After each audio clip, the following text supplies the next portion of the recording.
하나님이 함께 하시고 도와주십니다. 찬송가 96장 부르십시다.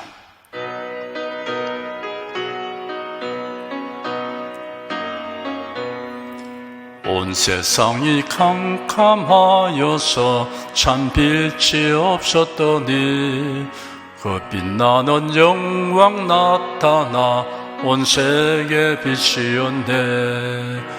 영광 영광의 주, 영광 영광의 주, 밝은 그 빛 내게 빛이었네. 영광 영광의 주, 영광 영광의 주, 이 세상의 빛은 오직 주 예수라. 주 말씀을 믿는 사람은 그 마음이 시원하고 주 명령을 준행하는 자 그 길이 환하겠네. 영광 영광의 주, 영광 영광의 주, 밝은 그 빛 내게 빛이었네. 영광 영광의 주, 영광 영광의 주, 이 세상의 빛은 오직 주 예수라. 죄 가운데 사는 사람은 그 눈이 어두워도 그 죄악을 씻는 날에는 그 눈이 밝아지네. 영광 영광의 주, 영광 영광의 주, 밝은 그 빛 내게 빛이었네. 영광 영광의 주, 영광 영광의 주, 이 세상의 빛은 오직 주 예수라. 국내 국외 각 가정과 각 처소에서 예배드리시는 성도 여러분에게 우리 주 예수 그리스도의 은혜가 충만하기를 축복합니다. 사도행전 10장 10절에서 16절까지 보십시다. 신약성경 204페이지입니다.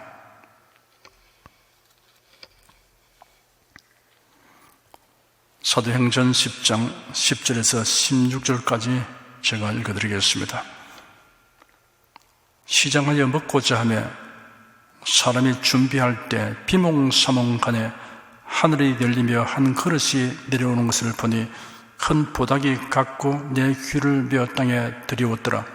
그 안에는 땅에 있는 각색 네 발 가진 짐승과 기는 것과 공중에 나는 것들이 있는데 또 소리가 이르되 베드로야 일어나 잡아 먹어라 하거늘 베드로가 가로되 주여 그럴 수 없나이다. 속되고 깨끗지 아니한 물건을 내가 언제든지 먹지 아니하였었나이다 한데 또 두 번째 소리 이르되 하나님께서 깨끗게 하신 것을 네가 속되다 하지 말라 하더라.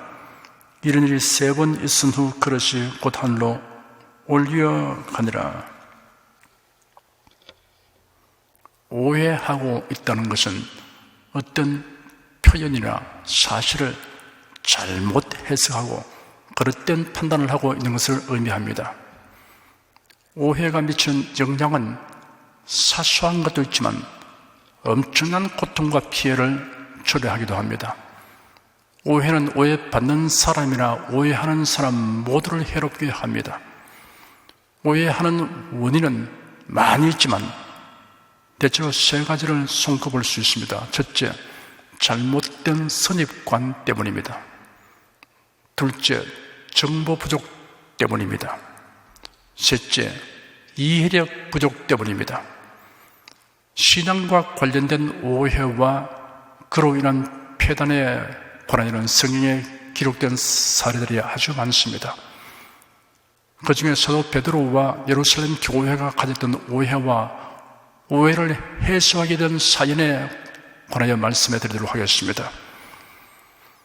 사도 베드로가 요바에 있는 피역을 다루는 시몬의 집에 머물고 있을 때였습니다. 베드로가 기도하려고 옥상에 있는 방으로 올라갔습니다. 유대인들은 하루 중에 오전 9시, 정오, 오후 3시를 기도하는 시간으로 정하였습니다. 베드로도 이러한 전통에 따라 기도했습니다. 이 시간 베드로는 허기진 상태에 있었고 사람들이 식사 준비를 하고 있었습니다.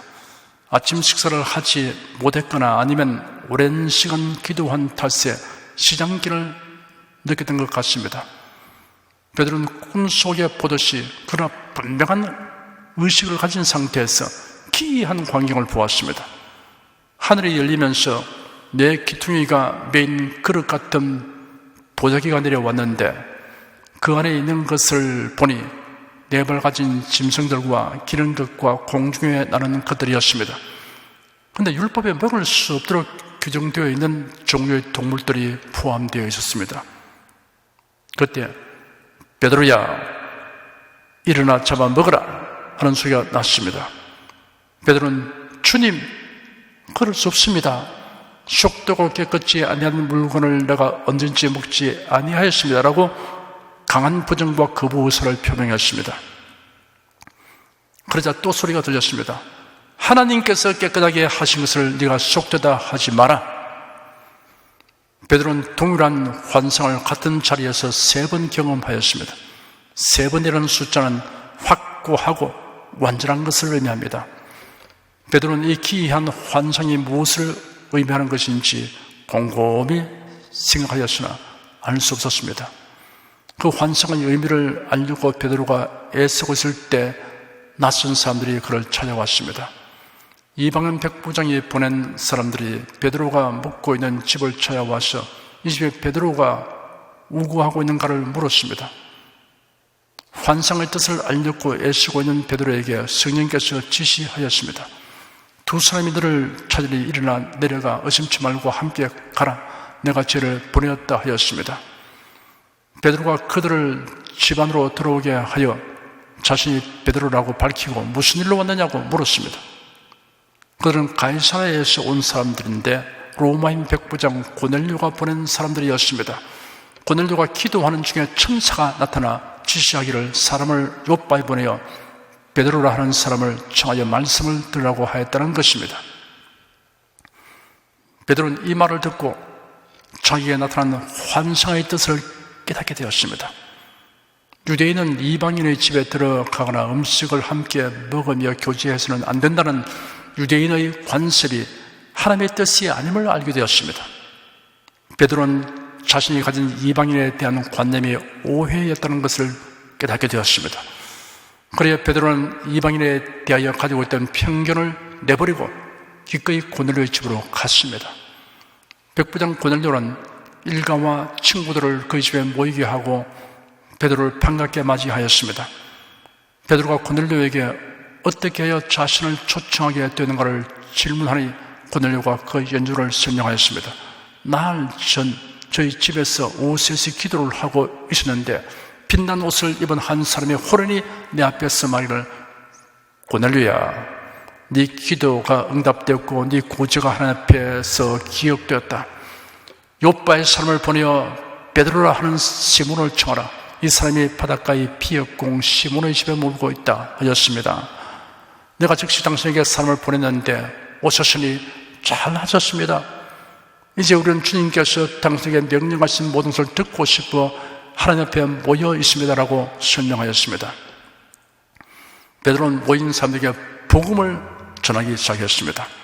참으로 역사적인 순간입니다. 유대인들은 구약 성경을 경전으로 삼고 있으나 성경에 기록된 말씀을 오해하고 있었습니다. 그들은 성경을 인본주의와 민족주의 관점에서 해석하고 거기에다가 나름대로의 관습과 전통을 덧붙였습니다. 그러므로 유대교는 진정한 의미에서 성경적인 신앙과는 무관하였습니다. 성경이 계시하고 있는 핵심이 그리스도이며 그리스도의 대속으로 인한 구원입니다. 그런데도 유대인들은 그리스도의 신 예수님을 배척하였고 예수를 믿는 자를 핍박하였습니다. 그런데 기이하게도 초대교회 구성원들조차도 유대교의 영향을 다 벗어버리지 못하고 편협한 민족주의와 그릇된 선민의식에 붙잡혀 있었습니다. 그런 정도로 사도들을 조사도 이방인에게 복음을 전할 생각을 하지 못하고 있었습니다. 이러한 상황에서 사도들 중에 수장격인 베드로가 이방인의 집에 들어가서 이방인들에게 복음을 전하게 된 것은 복음 전파에 대전환을 하게 되는 획기적 사건이었습니다. 너희는 온 천하에 다니며 만민에게 복음을 전파라 하신 예수의 명령을 실행하는 출발점이 되는 역사적 순간이었습니다.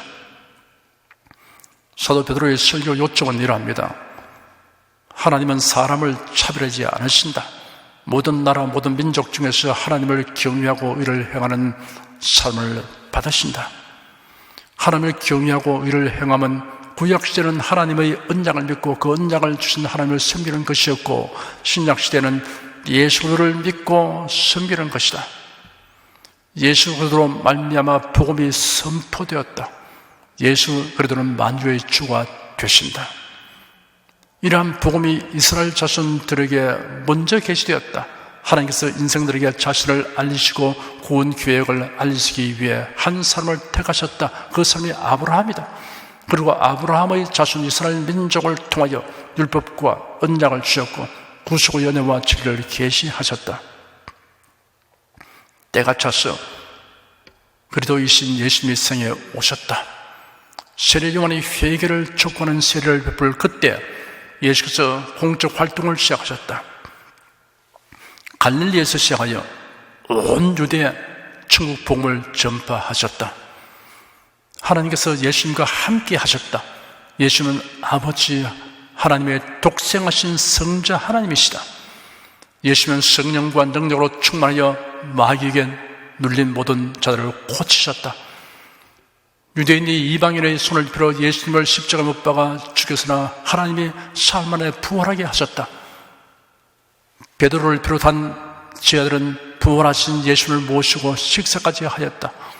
예수님의 제자들은 특별히 택함을 입어서 예수님의 행적을 실제로 보고 들은 증인이다. 예수님은 그의 제자들에게 지상명령을 내리셨다. 모든 사람에게 예수 그리스도를 전하도록 사명을 주셨다. 그 전파할 내용은 하나님이 예수 그리스도를 산자와 죽은 자의 재판장으로 정하시던 것과 예수 그리스도의 이름을 힘입어 사람들이 죄사함을 얻는다는 것이다. 예수 그리스도로 말미암는 죄사함에 대하여는 선지자를 또 증언하였다. 베드로가 여기까지 설교를 진행하는 중에 말씀 듣는 모든 사람에게 성령이 임하였습니다. 베드로와 함께 온 할례 받은 신자들이 이방인들에게도 성령 부어주심을 위하여 놀랐습니다. 유대인 신자들이 놀란 이유는 오순절날 그들에게 임했던 성령이 이방인에게도 임하는 것을 보고 이방인도 유대인과 동일하게 하나님의 은총을 받을 수 있는 대상인 것을 알게 되었기 때문입니다. 베드로는 고넬료의 집에 모인 이방인들이 자신들과 같이 성령 받은 것을 보고 하나님이 그들을 구원하여 주신 것을 알게 되었습니다. 그렇다면 의당이 물로 세례를 주어야겠다고 판단하고 세례를 주었습니다. 물 세례는 그리스도에게 속한 자가 되었음을 나타내는 거룩한 의식입니다. 고넬료의 집에 모인 사람들은 베드로에게 수일을 더 유하기를 간청하였습니다. 베드로는 그들의 요청을 수락하고 며칠 더 머물렀을 것입니다. 요바의 피역공 시몬의 집에서도 여러 날 머물렀던 베드로는 이방인 고넬료의 집에서도 여러 날 머물렀습니다. 이 모두가 유대인 사회에서는 파격적이고 가히 혁명적인 일이었습니다. 이런 사건을 통하여 사도 베드로가 이방인에 대하여 가졌던 오해는 완전히 불식되었습니다. 그래야 베드로는 유대인과 이방인에게 복음 전도의 첫 문을 여는 역할을 하였습니다. 여러분은 성경대로 믿으며 성령님의 가르침을 구하십시오. 그래야 신앙에 관련된 오해를 형성하는 편견과 선입관과 무지에 얽매이는 일이 없기를 축원합니다. 기도하겠습니다. 오해로 길을 잘못 들면 아무리 착한 마음으로 열심히 간다고 해도 결국은 낭패를 만나게 될 것은 누구나 알기 때문에 사실을 알게 되는 즉시 바른 길을 찾습니다. 그런데 사람은 신앙에 관련된 오해는 고치려 하지 않는 경향이 있습니다. 주님, 이런 고집과 어리석음을 단호하게 배척하는 결단력을 우리에게 주시옵소서. 우리도 사도 베드로를 본받아 잘못된 선입관, 정보 부족, 이해력 부족으로 이런 오해가 있는 것을 알게 되면 단호하게 그 오해를 제거하는 용단을 내리도록 도와주시옵소서. 주 예수 그리스도의 이름으로 기도드립니다. 아멘. 다 같이 간절한 마음으로 기도하십시다.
두려워 말라 내가 너와 함께 하니라 놀라지 말라 나는 내 하나님이 되니라 내가 너를 굳세게 하리라 참으로 너를 도와주리라 참으로 나의 의로운 오른손으로 너를 붙들리라 내가 너를 굳세게 하리라 참으로 너를 도와주리라 참으로 나의 의로운 오른손으로 너를 붙들리라 아무것도 염려치 말고 오직 모든 일에 기도와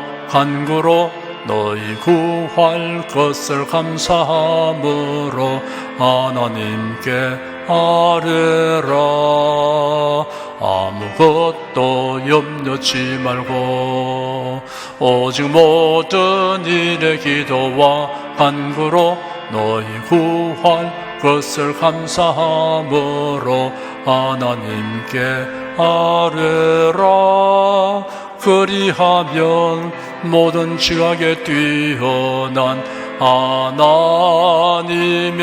평강이 그리스도 예수 안에서 너희 마음과 생각을 지키시리라 아무것도 염려치 말고 오직 모든 일에 기도와 간구로 너희 구할 것을 감사함으로 하나님께 아뢰라 우리 소원의 응답은 주님 우리 기도의 응답도 주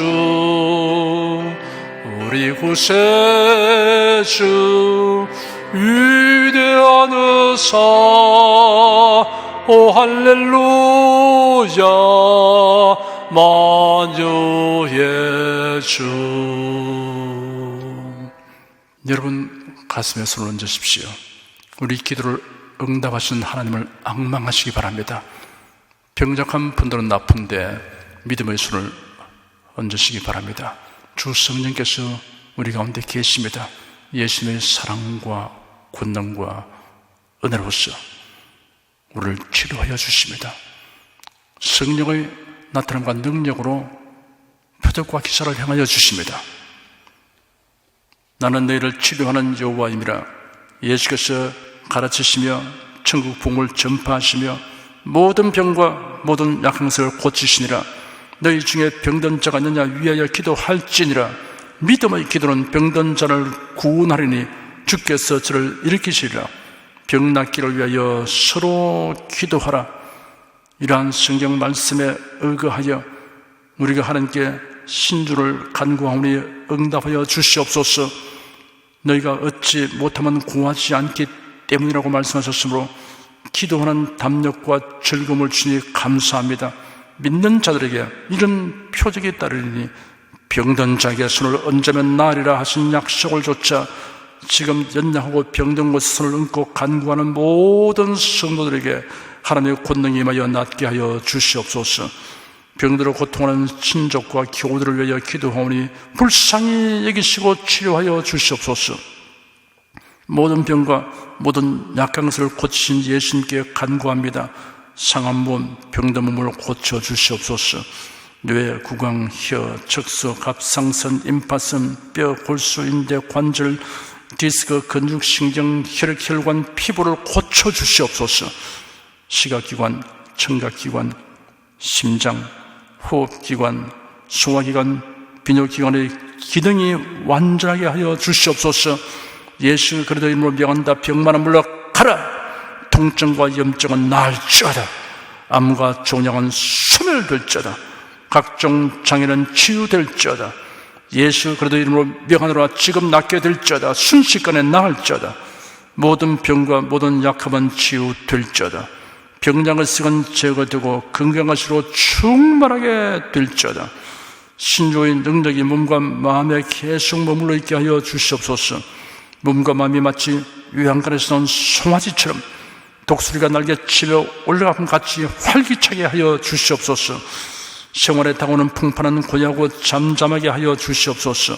모든 일에 항상 모든 것이 능력하여 드리고 베푸는 일을 풍성하게 행하도록 하여 주시옵소서. 슬픈 일을 당한 성도들에게 주님께서 손님으로 붙들어 주시고 주님의 음성을 들려주시옵소서. 슬픔보다 더 큰 위로가 임하게 하여 주시옵소서. 가정이 평안하고 가족이 모두 독실한 신앙을 가지게 하여 주시옵소서. 탁월한 지혜와 명철을 주셔서 모든 일을 바르게 분별하고 판단하며 선택할 수 있게 하여 주시옵소서. 어쩌나 오늘이나 동일하신 예수께서 지금도 우리를 용서하시고 치료하시며 위로하여 주시니 감사합니다. 예수 그리스도 이름으로 기도드립니다. 아멘. 내 믿음대로 될지어다. 축도하겠습니다. 우리 주 예수 그리스도의 은혜와 아버지 하나님의 사랑과 성령의 교통하심이 은혜와 진리 가운데 살아가는 모든 성도들 위해 임하시옵기를 축원합니다. 아멘.